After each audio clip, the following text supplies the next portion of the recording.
Okay, so welcome back, and we've got our fuel system parts back and ready to go. So just go over what we've got. You see in the last video that I mentioned I bought the wrong filter. I bought the bigger Cosworth filter, suitable for the Escort RS and the RS Turbo. My mistake, it's been a long time since I bought the filters. Now, I found a replacement filter for the slimline ones, which is the two-wheel drive RS 500 style, SAF style, and that's a UFI, part number 3177000. Now, it turns out MSD do have these listed on their site in the Cosworth section, but on my screen it was on the next page, and it's not listed as a Cosworth filter, it's just listed under this part number, but it is the correct one. So I've got them clipped back in the box there. Slightly different shape at the bottom, but still fits perfect. So there's nothing I need to do with them. And then we've got our pumps back here. So I ended up buying two Bosch of the new fuel pumps, the Bosch 200 style fuel pumps, which is the replacement from Bosch for the 044. And someone said, you're probably better off keeping these because these ones are a lot of money. These are a Bosch Motorsport 413 fuel pump. These were supplied by Andrew Gallagher as a used pump when the car was, chassis was done in, I can't remember, 2010, 11 maybe.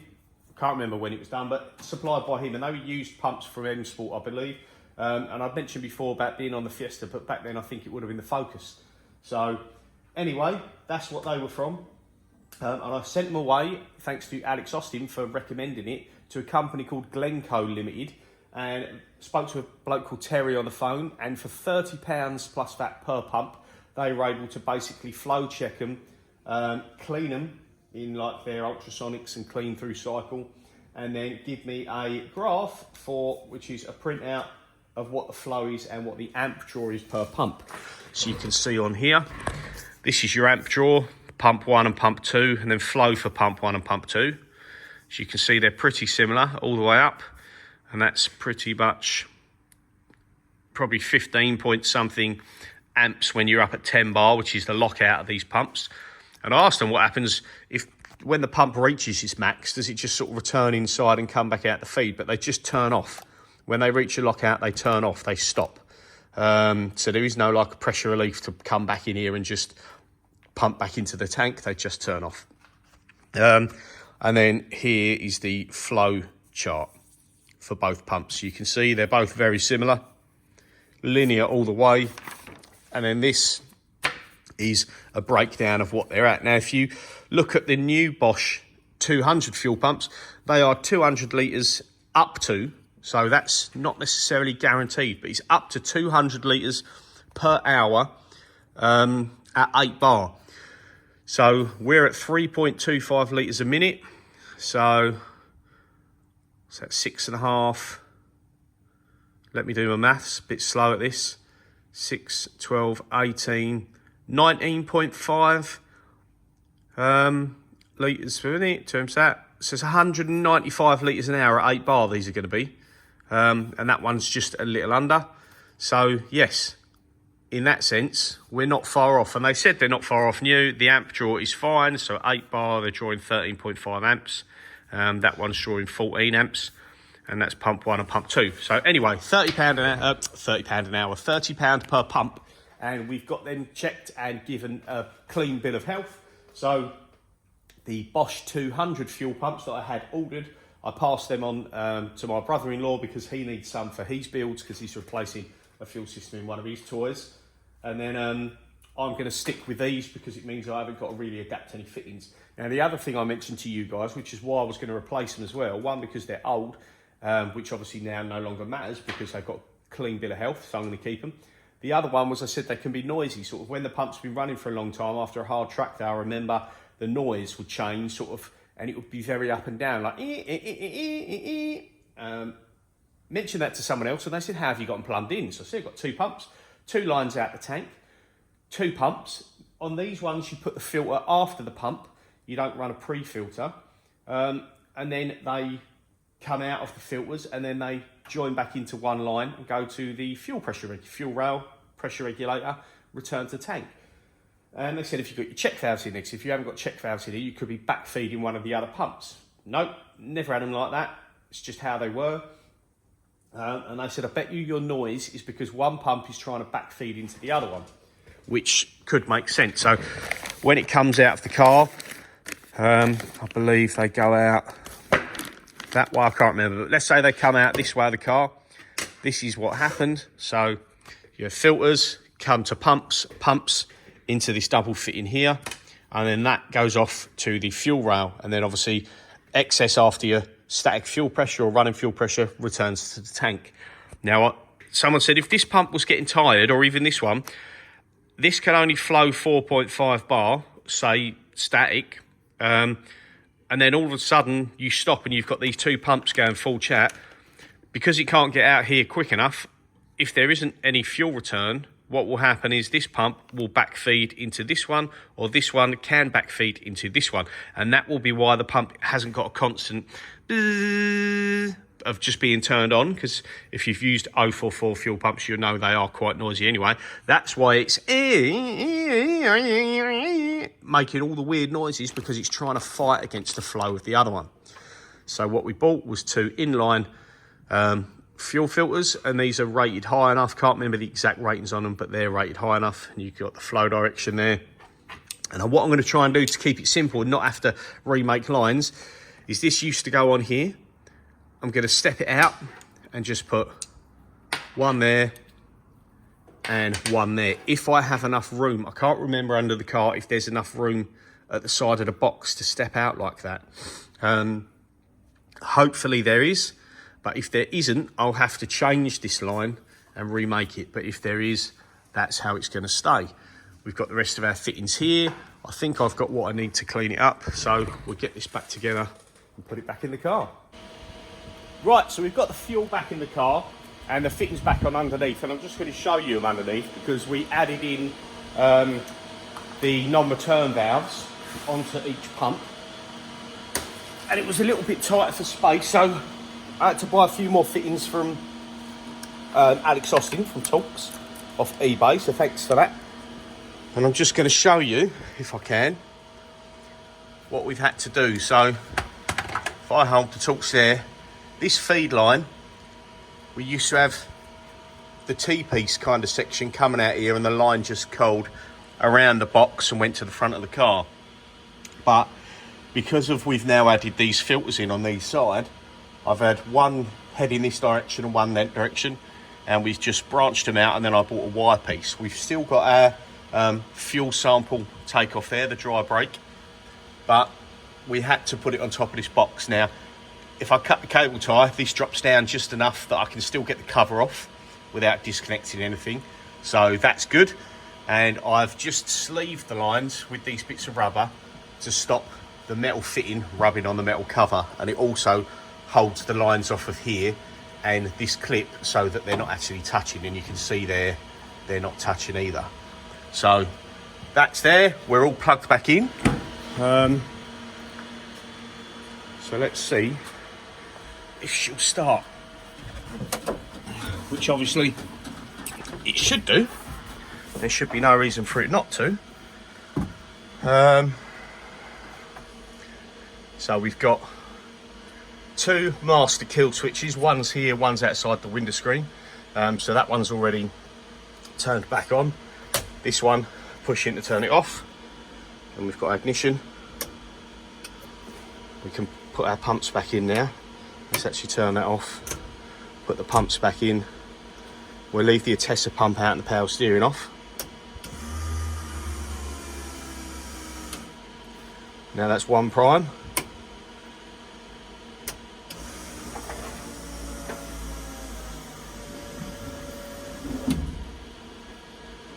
There's two.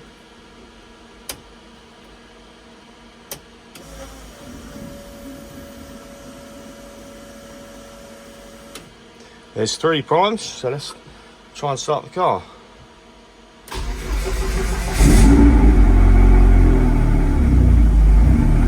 Right.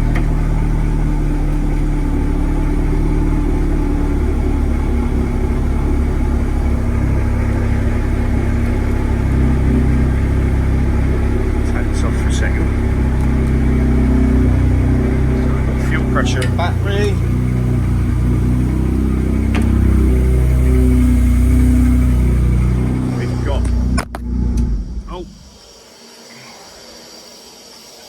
quite a leak under there. So I've obviously forgotten to turn something, sorry. In my hastiness, I've forgotten to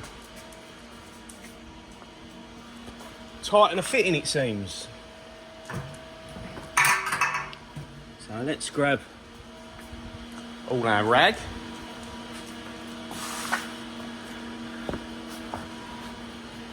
And mop this up and see where we're coming from.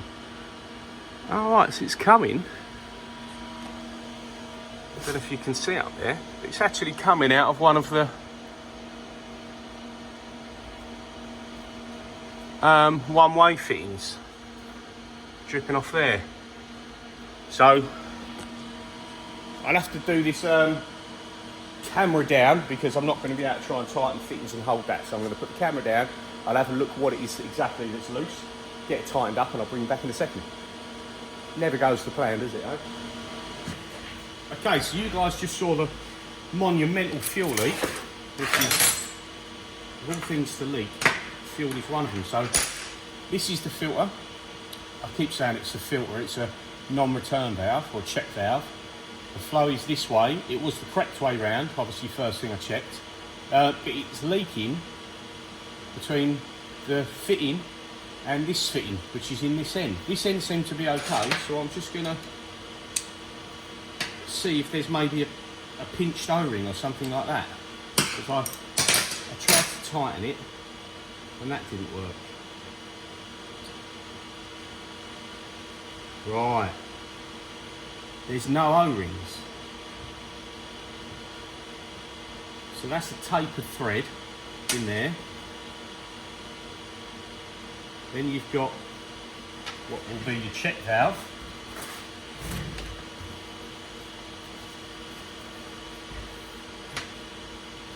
So you've got a tapered thread. You would have surely thought to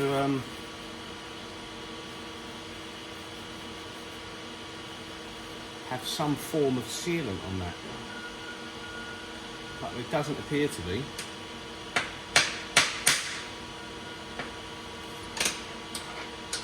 But the other side didn't leak, so unless there is a tiny bit sealant,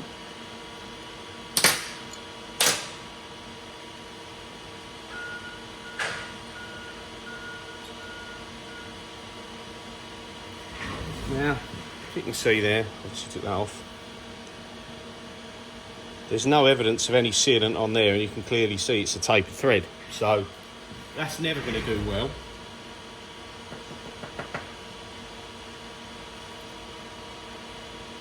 Now, and then the check valve section, you're not going to see it, but it is screwed into there.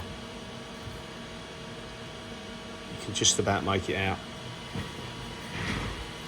So what I'm going to have to do is I'm going to check what's compatible with fuel as regards to a thread sealant, and then I'll get these sealed back up. And now that the fuel cell's empty again, I'm going to take the other one off the car and do the same, because for some reason the other one's not leaking and this one was like a waterfall. So I'll get them both done and I'll bring you back and let you know what I've used to seal it up. Right, so I found some Loctite, and this is Loctite 577. Now I've just been on the website and double checked that this is compatible with fuel. All fuel oils, really good chemical resistance. So I'm going to use this to thread lock these fittings, and then because the other one is most likely the same, I'm going to take the other one off the car and do the same again with that side.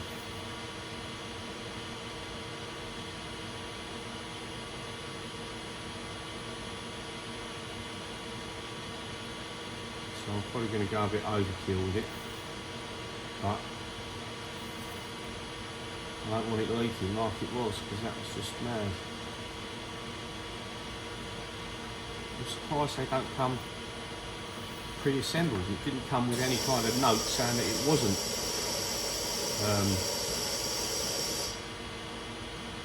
pre-assembled like thread lock. It didn't say anything about having to thread lock it. So it's not very good really, but it is what it is. So now we've got a good bit of locker on there. I'm not going to have to go crazy tight with these.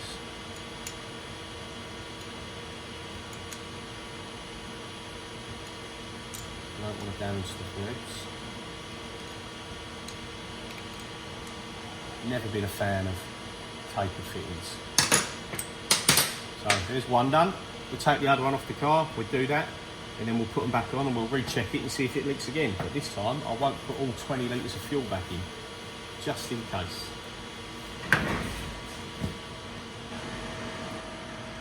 So I opened up this other fitting, and it seems I just had a stroke of bad luck, because this one, if you can make it out in there, had thread sealant in it. You can see the blue remnants of the thread sealant, and this one wasn't leaking a drop. So obviously, just bad luck.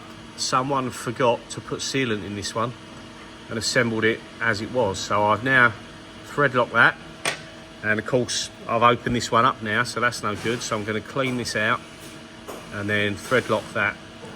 And as said just a minute ago, we're getting back on the car. Okay, so jumping onto the billet cam covers now to see if I can adapt it for the coil on plug. A little bit better than my original one was. As I mentioned before, I'd done this before I had any machines. Still working out my nan's shed, and I milled this off with an end mill in a drill chuck. So you can see it's not very good, and there's the top hat section. Now I've had a proper measure up now. Now I'm a bit more machinist minded.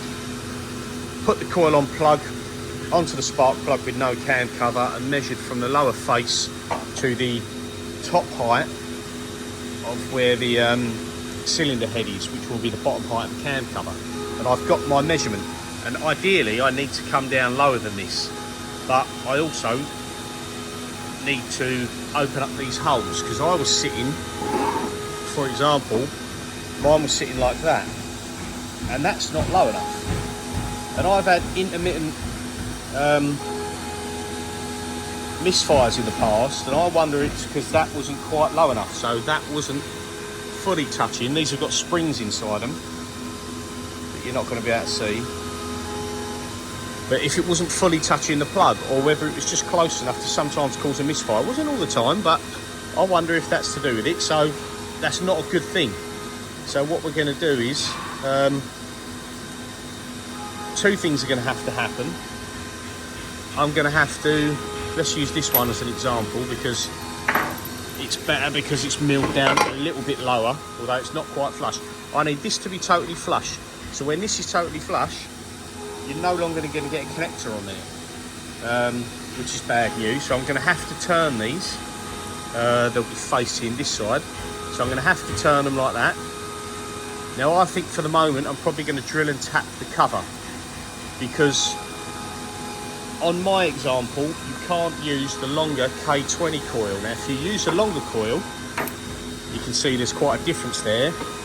These will sit up, and you can have them up here, which means you can use them post adapters people do, that sit inside the original hole, come across, and then are drilled and tapped. So there's no drilling and tapping and machining the can cover required. Now currently I can't do that, because with this coil I cannot get the angle to get it into the cover and under the bulkhead. So I'm going to try two things first. I'm going to try and make these a little bit bigger, and then I'm going to try and use a recessed top hat, but I'll explain more in a minute. But we're going to do it, we're going to leave that, because that's for the car, and obviously it was working with that, even though that height's not ideal, but that was working, so we're not going to modify that one. I've got another cover over there in the machine, and we're going to modify one of them first, and then I'll probably end up doing one of these as well, because something will probably go wrong on the first one, but at least I've got a couple I can go with. So we're going to make a different version of this, but if you imagine this centre hole is going to be the same diameter as the coil, so it won't have that big, it's not a sloppy gap, but I'm going to make it a little bit better than that. And then if you imagine this sitting flush with the top of this cover, so if you imagine that sitting down dead level, but it'll be sat in a recess, so it will sit like that, but it'll be flush with the cover. And then by opening that up a bit, I'm then going to recheck this K20 because it is so close to going in there. On my cover, I might have to make this rear one even bigger. And then that may allow me to get in there. I'm not too sure yet. Because if I can get in there, it means I can run the offset like other people do. Or I can probably run it just like that. And I'll have clearance for the covers. The connectors, sorry, not the covers. So let's go modify cover. It'll make more sense when you see what I've done. So I'm going to go do that now and I'll bring you back to show you what we've got. Okay, so the cover's in the machine. Because this is a test one, don't really care how we hold it. If I do this on any new covers or make one from scratch again, then I've got a fixture plate that I use over there.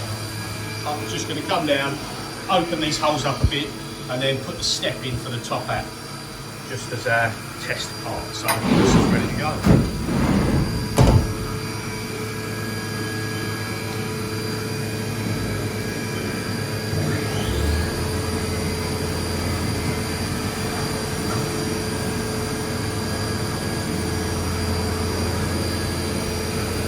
So yeah, probably got about 5 minutes while that machine.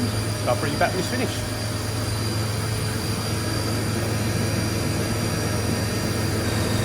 Okay, so I've machined this one of these spare covers to see how we're going to get on with it. And I've made these new top hats. So they're going to work the same as before.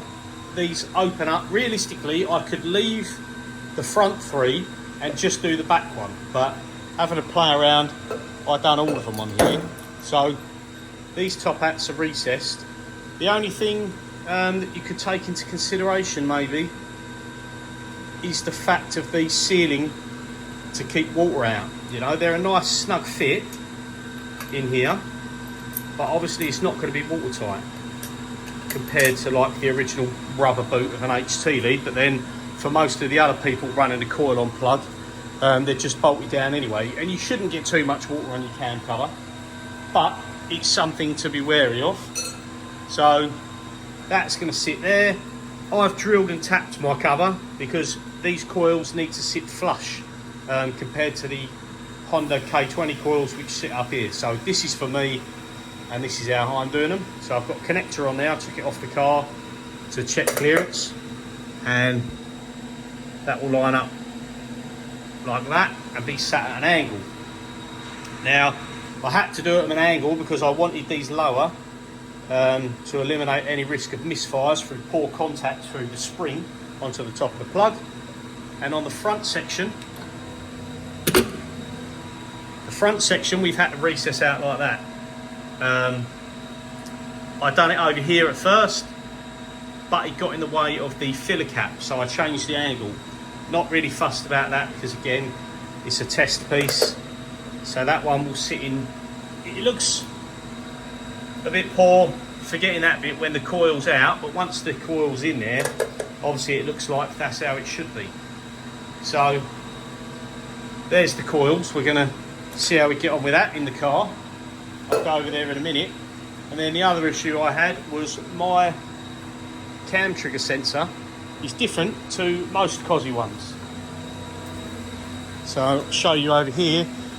These covers were done for the normal Cosy one, and you can see my one, I need it to be at a right angle to clear under the bulkhead, and it's a lot smaller. Now my original one's got an insert in there, and then I think that was gobbed up and welded. I can't remember what I did, it's a long time ago. I can't even remember whether the engine builder done it for me, not sure. But we needed this one. No, I must have done this. So I lashed up something in there to do that. So I wanted to do the same for this cover. But again, they've already been machined for standard Cosy ones.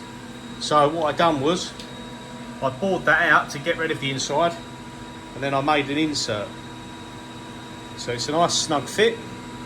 So if I pop that in there, you can see that's a nice fit. And then this one sits in lovely, and then sits on there like so. And then what I'll do is I'll bond, I'll use some sealant, like a bearing sealant or something like that, to keep that in there, because obviously even though that's bolted down, the whole thing will lift out. So I'll put a sealant around there, like a Loctite, to keep that in place, and that's at the same specification height as the other one. So we're good to go. So I'm going to take this cover out of here now, and we'll go test fit it onto the cylinder head and see what it looks like in the car. Okay, so we've got the cam cover back on the car. I've fitted a few of the plugs. I wanted to show you number 4, the one that's under the bulkhead, that's the issue. Now, yeah, the cover is fitted. This cover was O-rings, so we didn't have to worry about a gasket, but we put new half moon seals on there. But I do have a new Cometic gasket and another set of half moon seals for if I put the original Ford one that was on here, just in case this doesn't work. And of course this will have to come off at some point for me to I'd rather do one that's all perfect. So anyway, you can see we've got the coils on there, they're looking good. For a minute we got this oil cap on, but plug number 4 under there, so you can see it sits under the bulkhead. Doesn't look like much, but it's enough that you can't get it on. So they're the top hats I made, and they've got a nice big chamfer on the inside there because this part's got a radius on it, so that sits nice and flush. So if you tilt this at an angle, you can then feel that you're on top of the plug, and then the top hat sits down flush in there, and then you can push that down. So that's why I need the top hat. Again, don't really need them on these 3, but I've just done them on all of them for the sake of it.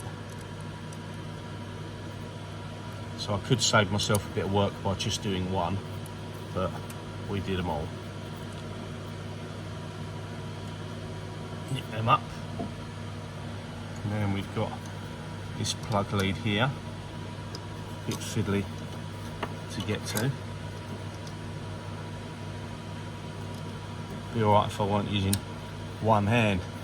Now the only thing that I've now noticed, which I'm not overly happy with, is because I've turned these coils to one side, obviously I'm dragging the lead around with it. So that means this part of the loom has had to kind of be lifted up so that it's not pulling tight, because this one definitely wouldn't reach. These ones would, but this one definitely wouldn't. And for the minute, you can see the oil cap sat there. Now this lead isn't pinched, it's just sort of pushed under there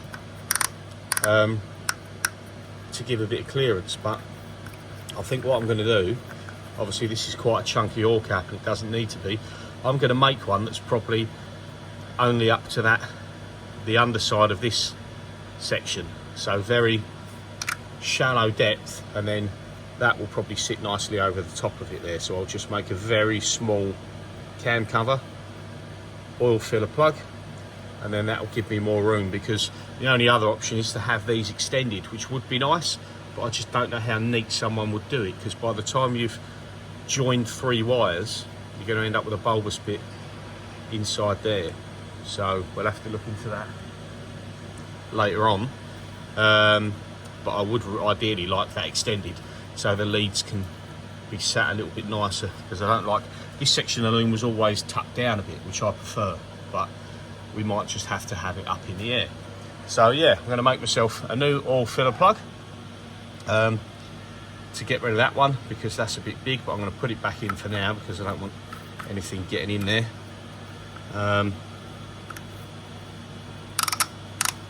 So yeah, I've got a job currently on the machine, and then when that one's off, I'll get on with doing the oil plug, because that's not going to take too long. But then we've got the fuel system back in the car that you would have seen earlier on in the video, and I've just got to put the fuel back in, and then we can run this up and we'll just see if there's any leaks. I use is it Victor Ryan's sealant, which I use around the corner of the half moons, because everyone says you need a dab of coolant on each corner, if not you get weeps behind the cam pulleys. So hopefully that's okay. Everything else should be good. Obviously we know the cover clears, so it's just a case of running the car up and checking for the oil leaks on this front profile, because that's why I never pushed these and sold them, was because I wanted one on a car beforehand to make sure it's okay. So if this is okay, I'll go back into it and look into them about making some more. So if anyone was interested, give me a shout and let me know. I'll do some other options for the K20 coil plugs, because I've got a spare cylinder head and block and everything like that. Obviously it's no good for me because that doesn't fit under there, so I can't use them. But for a lot of people, K20 seems to be the go-to coil. So I might do an option for that. So yeah, what I'll do is I think I will add the oil fill on to the end of this video, so that's complete, and I'll bring you back when the car's up and running and we'll see if there's any leaks. Okay, so it's next day. I had to leave it yesterday and crack on with some work. So as said, the cover's back on the car. I was doing the job on the lathe, so I didn't get round to doing the oil cap. So I'm going to look into that at a later date, and maybe I'll show you in the next video. The fuel fittings are back on the car, and that thread lock had a good day and overnight to cure. So hopefully that's okay now. Like I said, this is all good. So we're going to run it back up, start it, and check for any leaks. And with any luck, sorry dog, with any luck we won't have any issues. So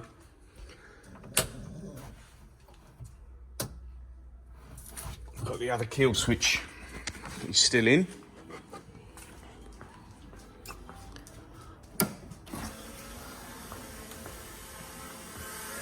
So you can hear the pumps prime.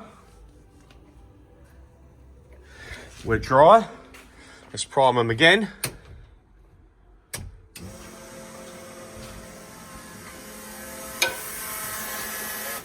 And it's still dry, so fingers crossed.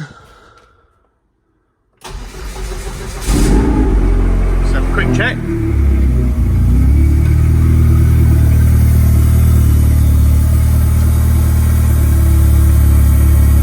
And that's everything looking good. So it seems the issue,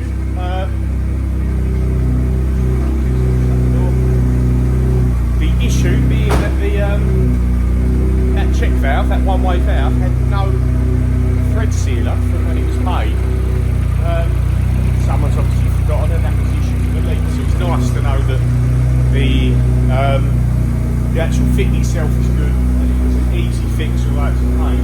It's quite simple.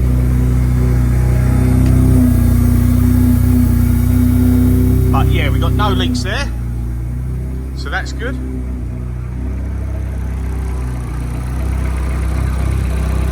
And I suppose with regards to the cam cover, which is looking nice, I guess I'm not really going to know if there's any oil leaks with this properly until I get to driving. It isn't going to be just yet, because I just haven't got the time this morning to take it out. Plus by the time I get it down and go out, it's going to be like morning rush hour traffic. It's definitely not what I want to be going out in this. Not for rush hour traffic at all. So yeah, that's the fuel system change, the pumps, give them a go over, and the all okay. New filters, non-return valves, cam cover is on, ready for a test. Hopefully that's good. So yeah, I'm going to leave it at that for this video. I will do the oil cap, a machine one, but what I'll do is I'll probably just add that in and show you it at a later date in a different video. So all being well, we're taking for a test, check for no leaks like I just said, and I'll update you on the next video, because there's going to be another one coming soon, because I'm going to be taking that sequential gearbox back out of the car, but I'll go through that in the next video. So yeah, if you like the content, please like and subscribe. I know some of you guys are more interested when I'm doing the videos on machining, but I don't want to do two channels. So when I want to do some stuff on the car, like currently, and touch wood, the machine's all running okay. Maybe some of you are going to join and subscribe because you like the car stuff, and it's not for you machine guys, or vice versa. So a little bit of content for everyone, hopefully. Please like and subscribe. See you